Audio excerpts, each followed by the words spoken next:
Have you ever noticed कि कुछ ऐसे एस्पिरेंट्स रहते हैं जो 10-12 घंटे डेली पढ़ाई करते हैं बट फिर भी उनका रिजल्ट नहीं आता। ऑन दी अदर हैंड कुछ ऐसे एस्पिरेंट्स होते हैं जो इनसे कम पढ़ाई करते हैं, डेली करते हैं, बट उनका रिजल्ट इनसे जल्दी आ जाता है। व्हाट हैपेंस इज जो एस्पिरेंट्स फेल हो रहे हैं दे कम अंडर द 90% कैटेगरी, जो एक एक सेट ऑफ मिस्टेक्स करते हैं, सिली मिस्टेक्स जिनके जिसकी वजह से उनके रिजल्ट पे इम्पैक्ट आता है। इस वीडियो में हम इन्हीं मिस्टेक्स के बारे में बात करेंगे और उन पे जो सॉल्यूशंस है उन पे भी बात करेंगे। Hello, fellow aspirants. My name is Abhinav Pawar. I joined the largest bank in India as a probationary officer at the age of 23, and I'm currently working in it as an assistant manager. So जो सबसे पहली mistake है जो majority aspirants करते हैं वो है कि आप एक स्ट्रैटेजी के बगैर आप अपनी जर्नी स्टार्ट करते हो। देखो, हर एक एग्जाम को क्रैक करने के लिए आपके पास एक रोड मैप होना चाहिए, एक स्ट्रैटेजी होनी चाहिए, ताकि आप इमेजिन कर पाओ कि हर एक स्टेज पे, प्रीलिम्स, मेंस, इंटरव्यू के स्टेज पे आप कैसे खुद को प्रिपेयर करोगे उस पर्टिकुलर स्टेज के लिए। और उसके बाद जब आप डिटेल में जाओगे तो हर एक सेक्शन को आप कैसे क्रैक करोगे। This is different for each and every individual, क्योंकि हर एक एस्पिरेंट का, हर एक स्टूडेंट का ग्रास्पिंग पावर, समझने की क्षमता, उसको रिटेन करने की क्षमता अलग अलग रहती है। तो just to give you an example, सबसे पहले तो आपको समझना है कि आपके स्ट्रेंथ्स और वीकनेसेस क्या है। देखो, 3-4 सेक्शंस है, उसमें से कोई एक सेक्शन तो रहेगा जो आपके लिए बेटर रहेगा टू सॉल्व द क्वेश्चंस, आपके लिए ईजी रहेगा, आपको उसमें इंटरेस्ट रहेगा, वो सेक्शन आपका एक स्ट्रेंथ बन जाएगा। और जो वीकेस्ट सेक्शन है वो आप समझ जाओगे कौन सा है। तो सबसे पहले जब आप दिन आपका स्टार्ट करोगे, जब आपके पास आप फ्रेश रहोगे, आप एनर्जेटिक रहोगे and you will be motivated compare to the rest of the day, तो उस टाइम पे आपको आपका सबसे हार्डेस्ट सेक्शन लेना है, सबसे डिफिकल्ट सेक्शन लेना है, जिसपे आपका मन नहीं लग रहा। गिव यू एन एग्जाम्पल, मेरा सबसे डिफिकल्ट सेक्शन जो मुझे लगता था वो था कॉन्ट। तो मैं सुबह सुबह कॉन्ट पे काम करता था so that I can get the optimum result that I Dzire out of that time. सुबह के जो 2 घंटे है, 3 घंटे है, वो मैं कॉन्ट पे देता था, ताकि जो सबसे डिफिकल्ट है मेरे लिए, जिसमें सबसे ज्यादा मुझे काम करना है, उसमें अपना सबसे बेस्ट टाइम दे रहा हूँ, ताकि उसमें से मुझे जो रिटर्न मिलेगा वो भी उतना ही अच्छा रहेगा। As the day move forward, हमें हमारी एनर्जी लेवल डाउन हो जाती है या हमें नींद आती है, हम बोर होने लगते हैं, तो उस टाइम पे we can work on our other strengths. तो मैं इंग्लिश पे काम करता था, रीजनिंग पे काम करता था, जीए पे काम करता था। आप उसी तरह से आप भी अपने हिसाब से, आपको आप अपने आप को जानते हो, तो उस हिसाब से आप आपका अपना एक अलग स्ट्रैटेजी, अलग एक सिस्टम बना सकते हो। ये हो गया डेली बेसिस पे। देन उसके बाद आता है वीकली बेसिस, मंथली बेसिस पे। So what happens is, students topic to topic jump करते रहते हैं, 1 घंटा ये पढ़ लिया, 1 घंटा वो पढ़ लिया। This is not how it works exactly. देखो, आप जब एक जगह पे बैठोगे पढ़ाई करने के लिए, उस टाइम पे उस सब्जेक्ट में खुद को इमर्स करने के लिए थोड़ा टाइम जाता है। फिर उसके बाद अगर आप सिर्फ 1 घंटा उस पर काम करोगे तो हार्डली 10 क्वेश्चन सॉल्व कर पाओगे या एक आध दो चैप्टर्स आप समझ पाओगे। You need to give sufficient time to it. Now this time also varies from person to person. So आपको ये अगेन खुद के हिसाब से चूज करना पड़ेगा कि मैं कितना टाइम किसको दूं। बट समझिए कि आपको जो आपके स्ट्रेंथ्स है उनको सिर्फ पॉलिश करना है, ब्रश अप करना है उन पे, ताकि वो उनको जंग ना लगे। जो वीकनेसेस है उनको आपको अपने स्ट्रेंथ्स के लेवल पे लेके जाना है at end this is the key. At that time when your weaknesses are at par with your strengths, आपके सारे ही सब्जेक्ट आपके स्ट्रेंथ्स बन जाए, उस टाइम पे you can be sure, 100% sure कि आपका सिलेक्शन हो जाएगा, because you are way above the average aspirant. You are coming in the 10% aspirant category, जहाँ पे लोगों का सिलेक्शन हो जाता है। दूसरी जो मिस्टेक है जो बहुत सारे एस्पिरेंट्स करते हैं वो है मॉक टेस्ट का प्रॉपर यूज ना करना। यू सी, मॉक टेस्ट हमारा वो ब्रह्मास्त्र है जो हमें ये कॉम्पिटिटिव एग्जाम्स क्रैक करने के लिए सबसे ज़्यादा हेल्प करेगा। अगर हम हर एक मॉक टेस्ट को एक्चुअल एग्जाम की तरह ट्रीट करेंगे, तो अगर हमने 10 मॉक टेस्ट दिए तो हम एक्चुअली 10 एग्जाम्स दे रहे हैं। हम एग्जाम के टाइम पे क्या मिस्टेक करते हैं, क्या प्रेशर फील होता है, जो स्किल्स रिक्वायर्ड है कॉम्पिटिटिव एग्जाम को टैकल करने के लिए, वो सारे डेवलप कर सकते हैं। Just to give you an example, अगर एक स्किल है कि समझना कौन से क्वेश्चन को स्किप किया जाए, कौन से क्वेश्चन पे कितना टाइम स्पेंड किया जाए, एक इंटरनल क्लॉक बनाना कि हम समझ पाए कि मैंने अभी इस क्वेश्चन पे 10 सेकंड 12 सेकंड स्पेंड कर दिए है, मेरा 1 मिनट खत्म हो गया है। ये अपने आप प्रैक्टिस के साथ डेवलप होता है and this can be develop through mock test. Mock test को एक ऐसा टूल बनाइए जिससे आपको डर ना लगे, क्योंकि मॉक टेस्ट ही आपको प्रिपेयर करेंगे एक्चुअल एग्जाम के लिए। आप मॉक टेस्ट को एक ऐसा ऐसे ट्रीट कीजिए कि ये एक एग्जाम है, एक्चुअल एग्जाम है, जिसमें मैं मन चाहे उतने मिस्टेक्स कर सकता हूँ, क्योंकि इन्हीं मिस्टेक्स को मैं बाद में समझ लूंगा, इनसे सीख लूंगा, इनको इम्प्रूव करूंगा, खुद को बेटर बनाऊंगा, ताकि जो एक्चुअल एग्जाम है उसमें मैं इन मिस्टेक्स को अवॉइड करके उस एग्जाम में अपना 100% दे पाऊँ। एक बार आप मॉक टेस्ट को प्रॉपर्ली यूज़ करना सीख जाए, तो उसके बाद आता है मॉक टेस्ट एनालिसिस, क्योंकि this is the important part. देखो मॉक टेस्ट एनालिसिस बहुत लोगों को पसंद नहीं आता क्योंकि उसमें हमारे मिस्टेक्स दिखते हैं। किसी को खुद की गलती देखना अच्छा नहीं लगता, खुद के वीकनेसेस देखना अच्छा नहीं लगता। बट अंडरस्टैंड कि मॉक टेस्ट को अगर आप प्रॉपर्ली एनालाइज़ करोगे, उसमें आपने क्या मिस्टेक किया वो समझ पाओगे, तो आप खुद को बेटर बना सकते हो in less amount of time. आपको जो रिटर्न ऑन इन्वेस्टमेंट है when it comes to time, वो सबसे ज़्यादा मिलेगा आपको मॉक टेस्ट एनालिसिस में। Now what to do during mock test analysis is to exam देने के इमीडिएटली बाद स्कोर पे ध्यान मत दीजिए, आपका क्या रैंक आया उस मॉक टेस्ट में उस पर ध्यान मत दीजिए।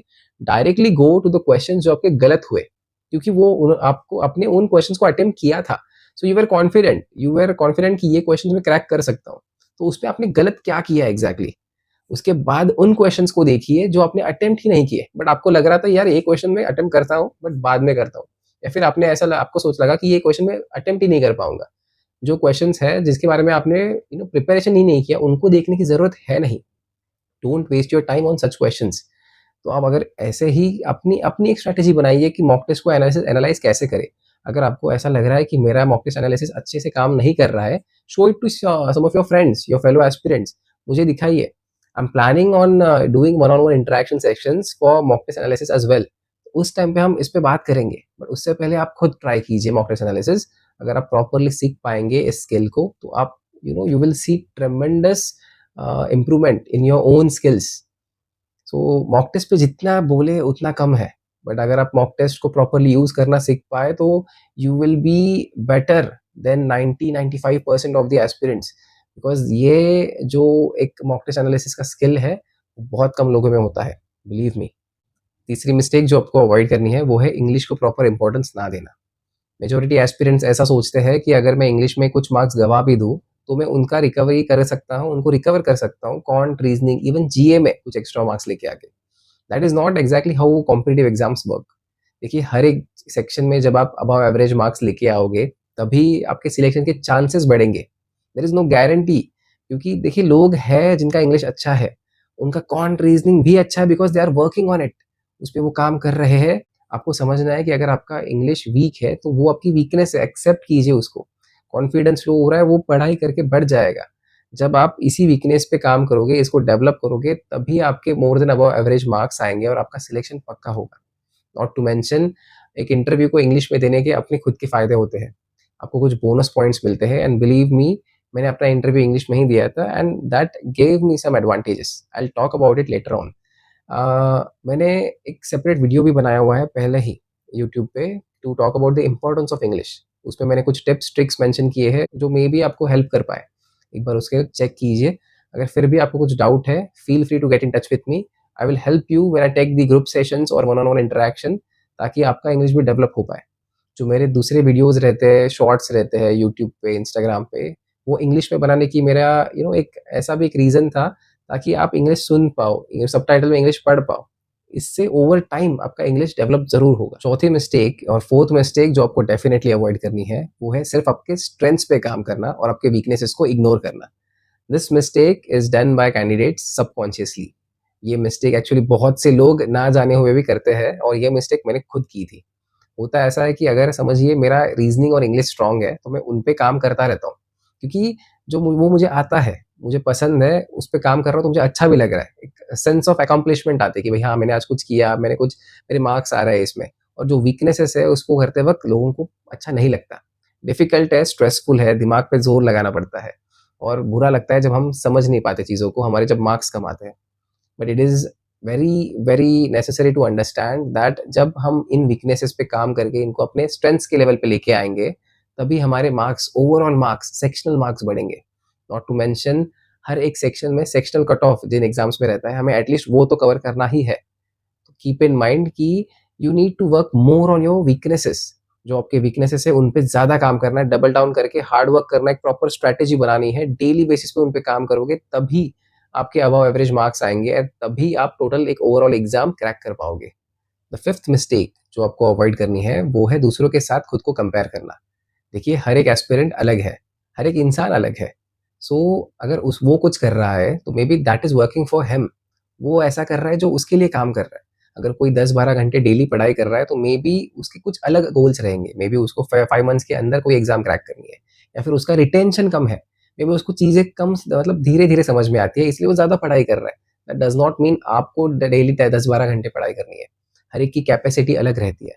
सोशल मीडिया प्रेशर, दोस्तों का प्रेशर, इन पे ध्यान मत दीजिएगा या फिर फैमिली प्रेशर जो आ रहा है, उस पे भी ध्यान मत दीजिएगा। देखिए, at the end of the day जो चीज़ मैटर करेगी वो ये है कि आपने खुद पे कितना काम किया, आप खुद को कितना डेवलप कर पाए। मे बी ऐसा है कि अगर कोई बस दिखा रहा है 10-12 घंटे पढ़ रहा है, फिर कोई पोस्ट डाल रहा है कि मेरा ये हो गया, मेरे मॉक टेस्ट में इतने स्कोर आए, मैंने ये किया, वो किया, मे बी वो सब फेक है, झूठ है। Doesn't matter, what matters is आप खुद पे फोकस करें। The biggest competitor that you will ever have is you yourself. हमें खुद से कॉम्पिटिशन करना है, खुद को डेवलप करना है, be a better version of yourself then you were yesterday. तो ध्यान में रखिएगा, चाहे किसी और का सिलेक्शन हो रहा है, नहीं हो रहा है, कंपेयर मत कीजिए खुद को उनसे, because that will only bring you down. Overall बस इतना ध्यान रखिए, उनका सिलेक्शन हो रहा है, मे बी उन्होंने कुछ अच्छा किया है, बात कीजिए उनसे, उनसे समझिए चीज़ों को, अडॉप्ट कीजिए उनको और खुद अपनी स्ट्रैटेजी बना के खुद पे फोकस करके get down to it, get start working for your next exam, because this is how you are going to clear the exam, because what matters is that you clear the exam. Last mistake जो आपको avoid करनी है, बहुत ही important है, कि आप खुद में एक नेगेटिव माइंडसेट डेवलप ना करें। अगर किसी एग्ज़ाम में आपका सिलेक्शन नहीं हो रहा है, तो दैट डज़ नॉट मैटर। उसी उसमें उदास होके, डिप्रेस होने की कोई ज़रूरत नहीं है। देखिए, नेक्स्ट एग्ज़ाम है, नेक्स्ट अपॉर्च्युनिटी है। आपने जो इतना मेहनत करके खुद को डेवलप किया है, जो स्किल्स डेवलप की है, वो अभी भी वही है, आपके अंदर ही है। This you don't have to start from scratch. आपको स्क्रैच से स्टार्ट करने की कोई ज़रूरत है नहीं। आपका एक कॉम्पिटिटिव एज ज़रूर बना रहेगा कंपेयर्ड टू दोज़ एस्पिरेंट्स जो जस्ट अभी-अभी इस फील्ड में उतर रहे हैं। नॉट टू मेंशन आप एक ऐसे सेक्टर में एंट्री कर रहे हो जिसमें बहुत प्रेशर रहता है डेली बेसिस पे। तो उसके लिए एक proper winning mindset, positive mindset develop करना बहुत ज़रूरी है। तो अभी से स्टार्ट कीजिएगा एक अपने खुद में एक पॉजिटिव माइंडसेट डेवलप करना। जस्ट बिकॉज़ आपका कोई एग्ज़ाम क्रैक नहीं हुआ, उसकी वजह से आपका प्रिपरेशन रोक ना दीजिए। देखिए, क्विट करना ईज़ी रहता है, कंसिस्टेंट रहना बहुत डिफ़िकल्ट है। बट जो लोग कंसिस्टेंट रहते हैं, डिसिप्लिन्ड रहते हैं, डेली बेसिस पे खुद को इम्प्रूव करने की कोशिश करते हैं, वो उनका डेफ़िनिटली रिज़ल्ट लगता है। Take it from me. अगर आपको कुछ लगता है कि आपके कुछ ऐसे मिस्टेक्स हैं जो आप कर रहे हो, तो उनके बारे में मुझे बताइए। बाकी एस्पिरेंट्स को बताइए कमेंट सेक्शन में। That will help a lot of people. अगर इस वीडियो में आपको कुछ अच्छा लगा तो डेफ़िनिटली मुझे बताइएगा कमेंट सेक्शन में। अगर आपको ऐसा लगता है कि कुछ और चीज़ें हैं जो एस्पिरेंट्स को ध्यान में रखनी चाहिए, तो वो भी ज़रूर मेंशन कीजिएगा। अगर आपको किसी भी चीज़ पे मेरी हेल्प की ज़रूरत हो, definitely gate in touch with me on Instagram. मेरे इंस्टाग्राम हैंडल का लिंक मेरे यूट्यूब चैनल के डिस्क्रिप्शन में है और I will see you next time. Thank you.